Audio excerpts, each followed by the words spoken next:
Greetings all, it's the 31st of August 2023. We're almost in September and we have, how many systems do we have? We've got 6 named systems in the world right now. There are 3 in the Atlantic here, and over in the Pacific we've got another 3. So we're going to go through every single one in this video.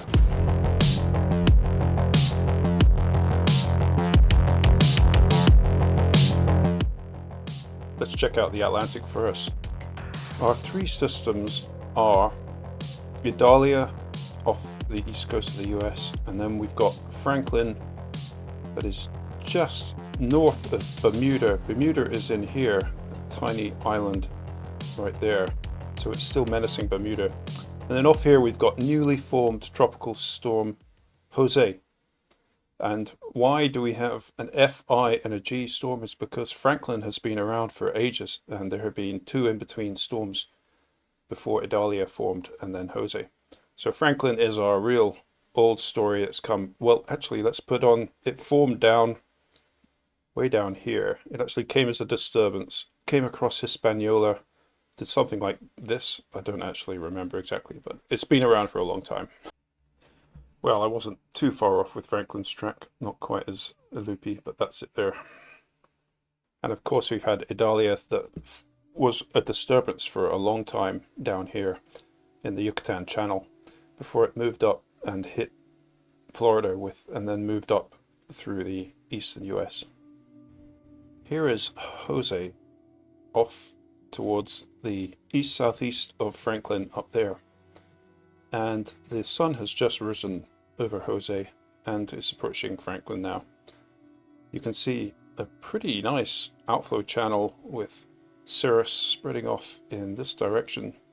I guess it's kind of moving out like that from the storm, but the storm is not really forecast to intensify much further. Let's check what the National Hurricane Center say. Yeah, Jose is basically just gonna head north and as a tropical storm and then weaken to a depression, and doesn't look like much more than that. I will check the model. It's interesting. ECMWF has 2 circulation centers. This is Jose over here, and it comes up as it goes northward. It actually gets somewhat ingested or overwhelmed by Franklin, as Franklin is a much bigger and stronger storm with a larger circulation, and Jose becomes annihilated pretty much in the days ahead. So I think we're going to leave Jose alone and move over to the other storms. Let's check out Franklin. Well, there is Bermuda down here. You can see Hamilton, the capital, and the island outline is just marked on. Looks like Franklin has pretty much cleared the island now. They did have tropical storm conditions for a while as the storm moved around, but they were never in the center of the storm. And now Franklin has lost its very distinct eye that it had for some time earlier, and it's heading off towards the northeast. It's not really a threat to land directly, just producing a lot of waves and high surf for Bermuda, and then that will lessen as it moves away.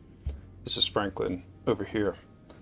But there is something interesting that happens in the days ahead in the models. This one is the European Center model. By the way, that is Idalia. We'll talk about Idalia in a moment, as it does a rather strange turn, and it's probably reacting also to Franklin, because Franklin's circulation is pretty large, and actually the model is indicating still a close to hurricane strength system all the way up here.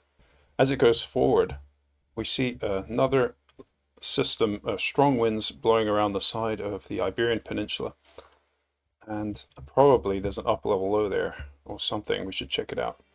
But there is a secondary low pressure system that develops off the Iberian coast, off the Portuguese coast, and that could be a subtropical type system that then spins up and impacts just the far western coast of Portugal and Spain.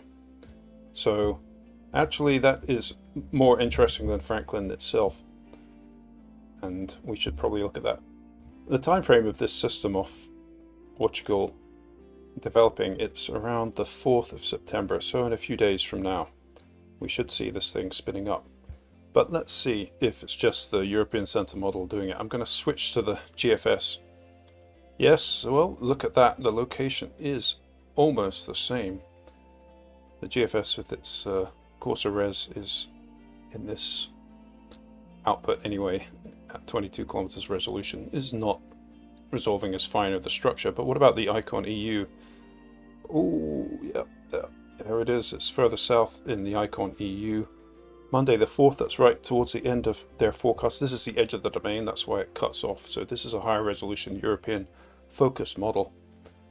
And so actually, let's take a look at the Icon EU, see how this thing forms. It's actually a surge of northerly winds, and definitely some topographic stuff going on here as the surge comes across this area and wraps up into the low pressure system.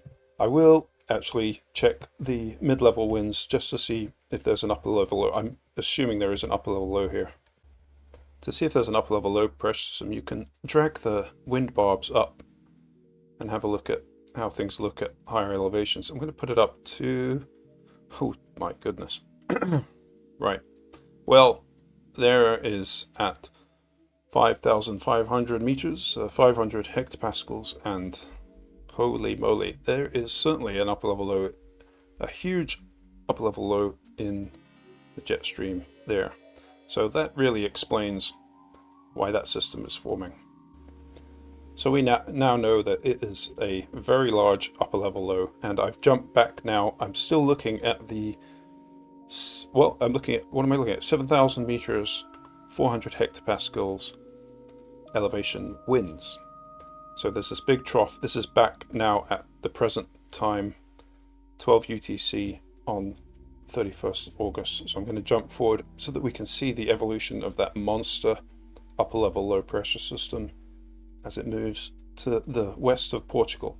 It starts off as a trough, big surge of winds on the western side, north winds wrapping down, and that'll be dragging down some cooler temperatures at mid-levels, which will destabilize the atmosphere.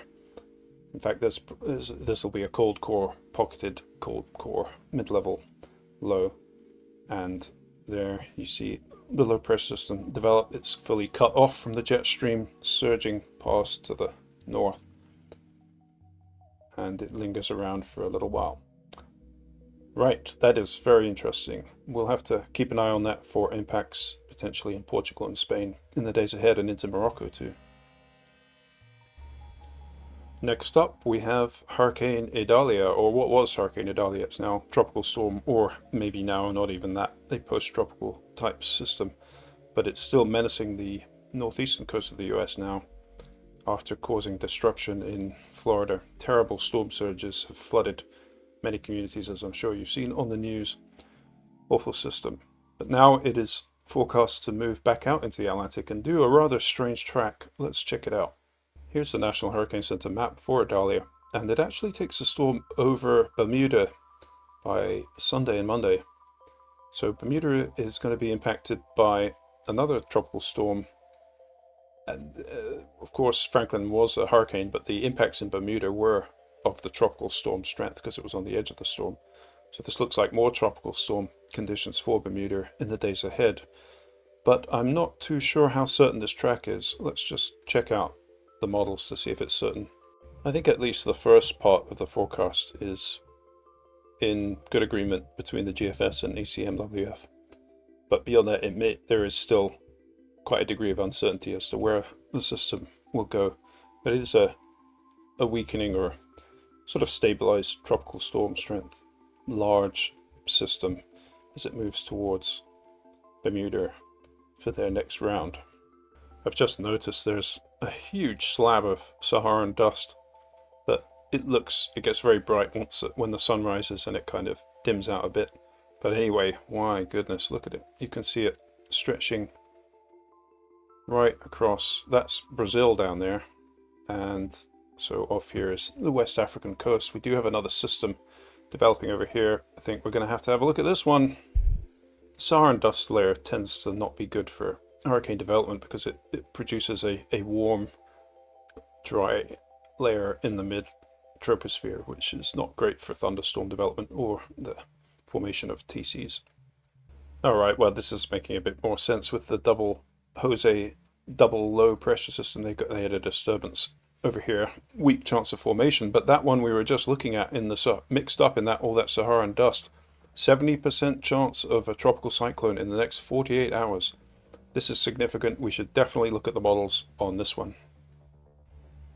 Currently that system, which has the 70% chance of formation in 48 hours, is a large system of thunderstorms that is menacing the Cape Verde Islands, Verde.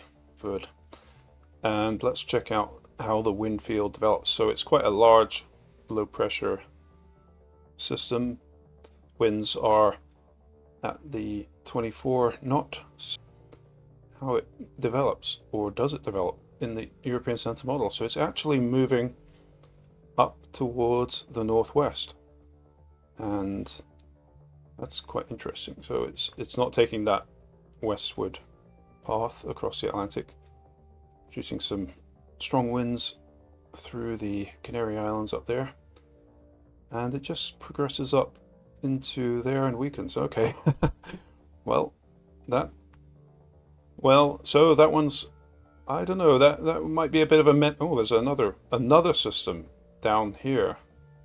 Oh my goodness, this is all getting a bit confusing.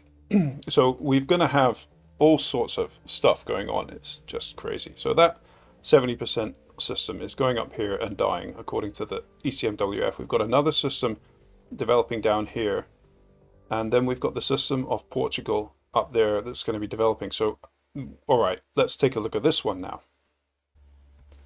Yeah, so now we're looking at a system that doesn't, okay, right, so that one goes up there, and then a second easterly wave leaves the coast of Africa on the 2nd of September, according to the European Centre model. I'll check the GFS in a minute. And then that moves through. That one takes a more typical track to the south of the Azores, and then it does intensify eventually once it reaches the mid-Atlantic, and eventually it does intensify into what looks like a hurricane strength storm much later in the forecast. Let's see if the GFS agrees with that malarkey. Well, it's got a somewhat of a disturbance leaving the coast, trundled through, and guess what? It has nothing. There's nothing there. So nothing in the GFS doesn't agree with the European Centre model. So that is a long way out. I think we've got enough to contend with. We better head over to the West Pacific.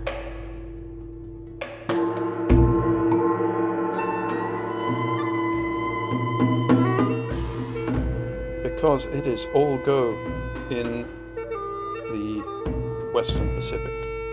The major typhoon, that is Saola, off towards the west. We've got Haikui in the middle, and then Kuroji is off to the east. And I don't think Kuroji is going to be doing too much. We'll check it out. But the main, most important one for the moment is Saola. This looks like a major impact into southeastern China. This is actually just peaked into the super typhoon category. You can see that the JTWC have analyzed it as being at 135 knots. That's a super typhoon.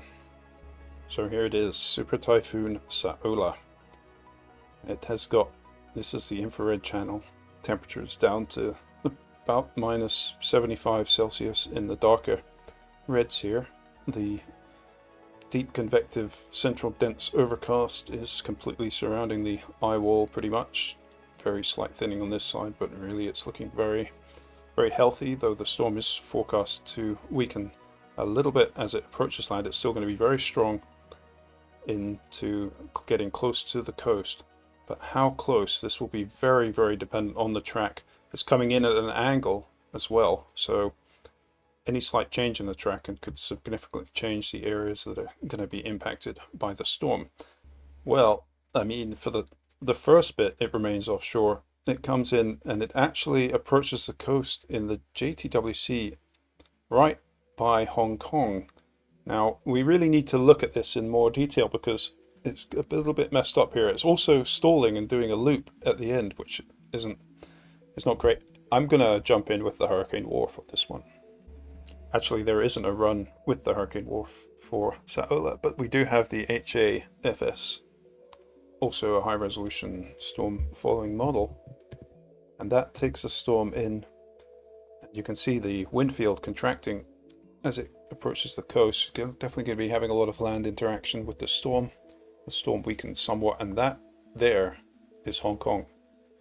So it's taking it in right close, but just offshore. Even though it is extremely close, that is almost avoiding the hurricane winds are stretching over the southern tip of the Hong Kong Islands. So yeah, let's take a closer look at the actual Google Earth overlay of the JTWC track. Right, so I'm bumping up into Google Earth here, and here is Hong Kong in Google Earth. And those lines, the pink line, that is the line of a future warning of the wind field for Typhoon Saola as it comes in towards, and you can see the JTWC, I'll just zoom out to show the full track. It comes in, and the winds at the point over these islands, the southern side of Hong Kong, those are 90 knots across the islands here as the storm passes across. Of course, any slight shift, and this is the hurricane force wind window, so it does approach over Hong Kong Island with hurricane force winds, and of course there's a lot of topography here. There's going to be a lot of funneling down through the channels, and obviously a ton of heavy rain. So it does look like a significantly impactful storm for Hong Kong. That is by late tomorrow. And as for the rain, the European Centre, that's the GFS. I'm going to go to the ECMWF. It's a bit high resolution in windy free version. As we go ahead, next 24 hours, you can see the rainfall totals offshore. 300 millimeters, more than 300 millimeters. Absolutely tons and tons of rain. That's 30 centimeters. I wonder whether we're going to be looking at half a meter in some areas. Oh, it's getting close, 400, but that's offshore. But yeah, it's very high amounts of rain. That's half a meter, or not quite half a meter, but it's getting up there. As we go ahead, this is the next 3-day total, and of course most of that rain will be occurring during the storm passage, almost all of it, and so it won't be over 3 days. It'll be over the period of time that the storm is in the area. We're looking at 200 to 300 millimeters in the ECMWF, edging up locally over the mountains. I would expect higher, and so maybe 300 to 400 in the heaviest rainfall areas. It's a lot of rain, so strong winds for a period of time, possibly hurricane force or stronger, and very heavy rainfall during the period which begins tomorrow. It's worth noting on the intensity front that there has been a little drop off in the intensity as detected by satellite, at least, tipping it down, and so it may be that in the next advisory JTWC have it no longer a super typhoon. Super typhoon, as defined by the Joint Typhoon Warning Center, is one with an intensity of at least 130 knots. So if Saola is lower than that, then they'll reclassify it and call it Typhoon Saola in the next advisory, perhaps. Last but one, we have Haikui. Haikui is on a track possibly skirting the north of Taiwan. Here's the European Centre model. There is Haikui, and it comes up and crosses close to Miyakojima and across to the north of Taiwan. Doesn't look like the European Centre really wants to wrap it up. Compare it with Saola over here. It's not really wrapping it up, but it may wrap up in the higher resolution models. Here's the HAFSA, unlike before. Has it as a strong tropical storm becoming a typhoon with the purples indicating 64 knots sustained winds and higher. That's hurricane and typhoon strength. So let's see. It's kind of hanging on as a category 1 on the Saffir-Simpson scale type storm as we move through. And well, it does strengthen it. That's Cat 3 briefly, and then back to maybe what Cat 2. Here we go. So we're into Google Earth. Here is the Joint Typhoon Warning Center track. So are there any islands along this track? I'm going to fly along the track. Got it at 75 knots, heading in open water. This is by the 1st of September. There's nothing really there, and then as we go forward, we're heading into the Ryukyu Islands and Ishigaki, Jima, Ishigaki, moving through 95 knots across those islands, and then skirting the north of Taiwan at an 80 knot system. So no, the answer is there are no islands, but before the passage over Ryukyu Islands, Ishigaki, on the 2nd of September. As the HAFSA takes the storm on a different track, it takes it towards more to the north and up towards, that's Okinawa. But this is taking it more towards Japan. I'm really a bit confused now. These are the tracks. They don't have the HAFS in here, but it seemed to be taking it up way to the north. Let's check the other guidance.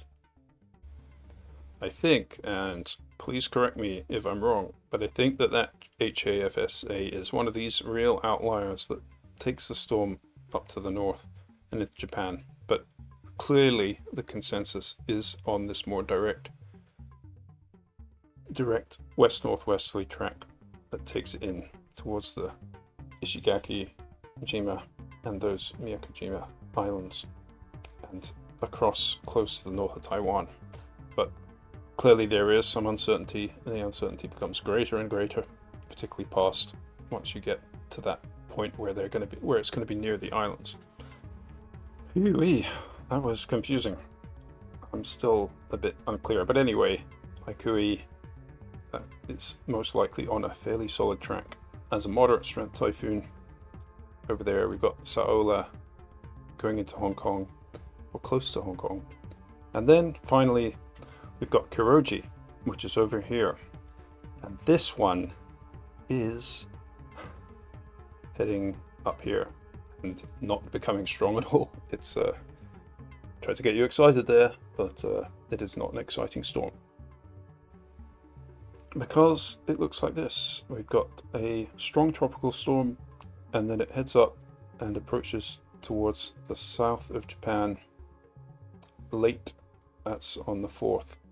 So it's going to be trundling along as a tropical storm according to this. And I think I'm going to leave it at that. And thanks a lot for watching. I'll see you in the next one. Oh yeah, I almost forgot. There is something quite interesting happening in the Korea Strait between South Korea and Japan. We've got this line of thunderstorms developing in here. Now the thing is that this is, wow, okay, so a few thunderstorms on this line, no big deal. But look at the total rain in the days ahead. Here's the European Center model showing that band in the Korea Strait. Now usually you might think that band might move away, but it's a bit of a Mayu front type thing. I'm not sure if this is the season for Mayu front, but anyway, it's not moving. It is stalled in the European Center model, bringing very heavy rain that just goes on and on near Busan, along that southeastern tip, and in the western channel of the Korean Strait. It's ended by the 2nd and 3rd. There's still a few pulses, but it goes on for a while, and because it's such heavy rain in this model, the rain accumulations are really high. Next 3 days, look at this, almost 300 millimeters, over 300 millimeters as we go forward. So yeah, that is flooding rain